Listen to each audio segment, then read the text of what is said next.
بسم اللہ الرحمن الرحیم۔ شروع کرتا ہوں اللہ کے نام سے جو بڑا مہربان نہایت رحم والا ہے۔ السلام علیکم دوستوں، کیسے ہیں آپ؟ امید کرتے ہیں خیریت سے ہوں گے۔ دوستوں، ہم آپ کے لیے ایک ایسے بادشاہ کا قصہ بیان کرنے جا رہے ہیں جو لمبی عمر چاہتا تھا، لہٰذا ہمارے اس قصے کو ضرور اینڈ تک ضرور سنیے گا۔ ترکستان کا ایک بادشاہ لمبی عمر کا خواہاں تھا، وہ مرنا نہیں چاہتا تھا۔ اس کے طبیبوں نے بتایا، ہندوستان کی سرزمین پر چند ایسی جڑی بوٹیاں پائی جاتی ہیں جن میں آب حیات کی تاثیر ہے۔ آپ اگر وہ جڑی بوٹیاں منگوا لیں تو ہم آپ کو ایک ایسی دوا بنا دیں گے جس کے کھانے کے بعد آپ جب تک چاہیں گے زندہ رہیں گے۔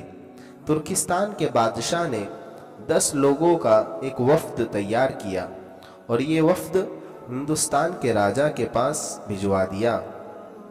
اس وفد میں ترکستان کے طبیب بھی شامل تھے اور بادشاہ کے انتہائی قریبی مشیر بھی تھے۔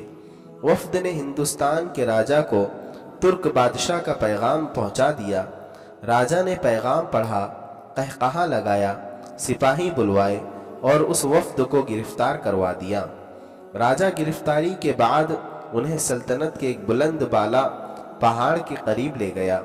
اس نے پہاڑ کے نیچے خیمہ لگوایا، ان 10 لوگوں کو اس خیمے میں بند کروایا اور اس کے بعد حکم جاری کیا، جب تک یہ پہاڑ نہیں گرتا تم لوگ اس جگہ سے کہیں نہیں جا سکتے، اور تم میں سے جس شخص نے یہاں سے نکلنے کی کوشش کی اس کی گردن کاٹ دی جائے گی۔ راجا نے اپنا فوجی دستہ وہاں چھوڑا اور واپس شہر آ گیا۔ ترکستانی وفد کو اپنی موت صاف صاف نظر آنے لگی۔ وہ پہاڑ کو اپنی مصیبت سمجھنے لگے۔ مشکل کی اس گھڑی میں اللہ تعالیٰ کے سوا ان کا کوئی مددگار نہ تھا۔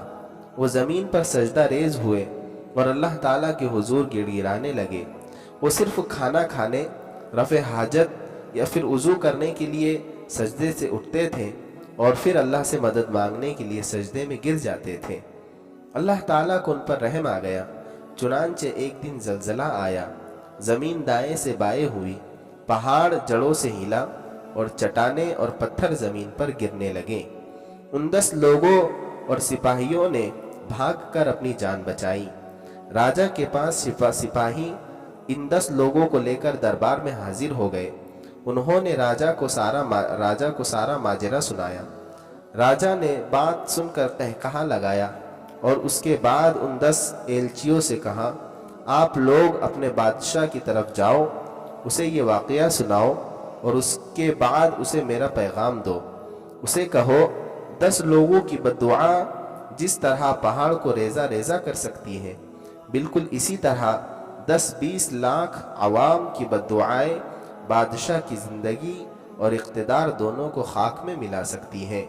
تم اگر لمبی زندگی اور طویل اقتدار چاہتے ہو تو لوگوں کی بددعاؤں سے بچو، تمہیں کسی دوا، کسی بوٹی کی ضرورت نہیں رہے گی۔ امید کرتے ہیں آپ کو یہ پسند آئی ہوگی۔